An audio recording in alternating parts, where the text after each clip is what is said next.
Hi అండి, welcome to Lakshmisri vlogs. ఈరోజు మనము రవ్వ లడ్డు రెసిపీ ఎలా తయారు చేయాలో చూద్దాం. రవ్వ లడ్డు చేయడం కోసం చాలామంది చాలా రకాలుగా తయారు చేస్తారు. కానీ చాలామందికి రవ్వ లడ్డు గట్టిగా రావడం జరుగుతుంది. ఎందుకంటే మనం చేసే చక్కెర పాకం తేడా వల్ల అలా జరుగుతుంది. కానీ నేను చక్కెర పాకం పట్టకుండా కేవలం చక్కెర పొడితో రవ్వ లడ్డు చేస్తాను. ఫస్ట్ టైం ఈ రెసిపీ చేసేవాళ్ళు కూడా ఏ భయం లేకుండా చేయవచ్చు.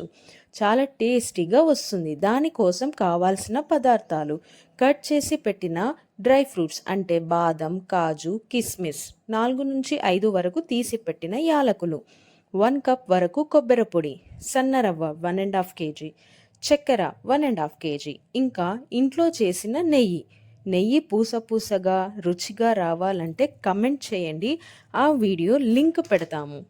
ఒక కడాయిలో 2 టేబుల్ స్పూన్ నెయ్యి వేసి వేడి అయ్యాక మనం కట్ చేసి పెట్టుకున్న డ్రై ఫ్రూట్స్ వేసి వేయించుకోవాలి.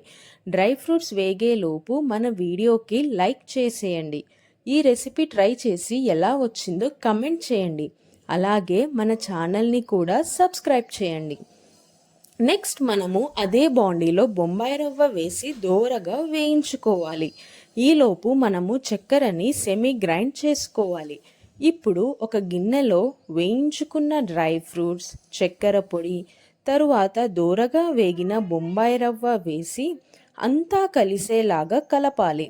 తరువాత 1 టేబుల్ స్పూన్ నెయ్యి వేసి కలపాలి. 1 కప్ కొబ్బరి పొడిని కూడా వేసి కలపాలి.